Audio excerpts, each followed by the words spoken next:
ఓం అస్మద్గురుభ్యో నమః. లక్ష్మీనాథసమారంభం నాథయామనమధ్యమాం అస్మదాచార్యపర్యంతం వందే గురుపరంపరాం. వసుదేవసుతం దేవం కంసచానూరమర్దనం దేవకీ పరమానందం కృష్ణం వందే జగద్గురుం. ప్రియ భగవద్బంధులారా, ఈరోజు మనం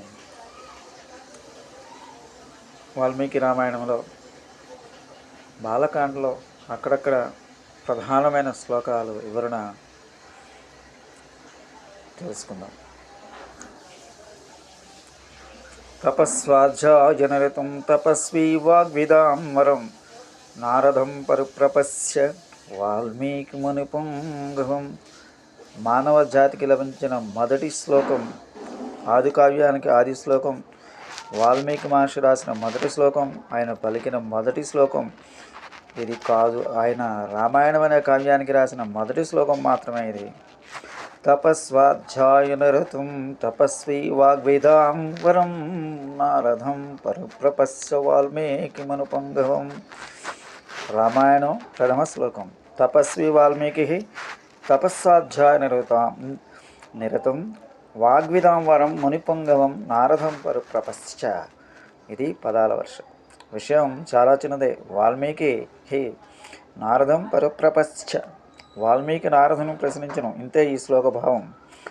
తక్కిన పదాలని వాళ్ళిద్దరికీ విశేషాలు. తపస్వి అయిన వాల్మీకి, తపస్వాధ్యాయనరతుడు, వాగ్విదాం వరుడు,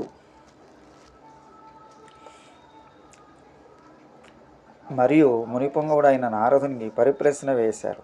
ఈ శ్లోకంలోని కొన్ని విశేషాలు చూద్దాం. కావ్య ప్రారంభం తకారంతో జరిగింది. కావ్యం శ్రీకారంతో మొదలుపెట్టాలి అనే నియమం సంస్కృత కావ్యాలకు లేదు.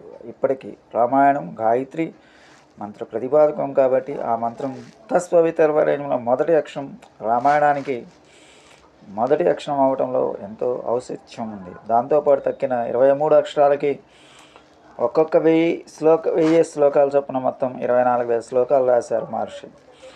అక్షరం అనేది ఒక ధ్వని కాదు, అది ఒక దేవతాత్మకం. తకారానికి జలంభూతమని, బృహస్పతికి దేవత అని పెద్దలు చెబుతారు. అతః శుభావహం. కాబట్టి దీన్ని చదివినా రాసిన శుభ పరంపరలు కలుగుతాయని శాస్త్రం చెప్తోంది. జలం నారాయణ నివాస స్థానం. రామాయణంలోనే నారాయణుడు దొరుకుతాడు. మంగళం కౌసలేంద్ర మహనీయ గుణాబ్దే చక్రవర్తి తనూజా సార్వభౌమాయ మంగళం.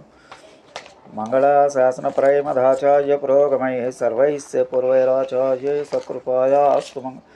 మంగళాశాసనపరై మదాచార్యపురం సర్వైస్య పూర్వైరాచార్య సత్కృపాయాస్తు.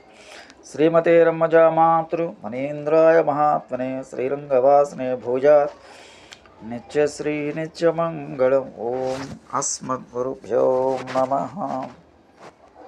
స్వస్తి. జై శ్రీరామ్.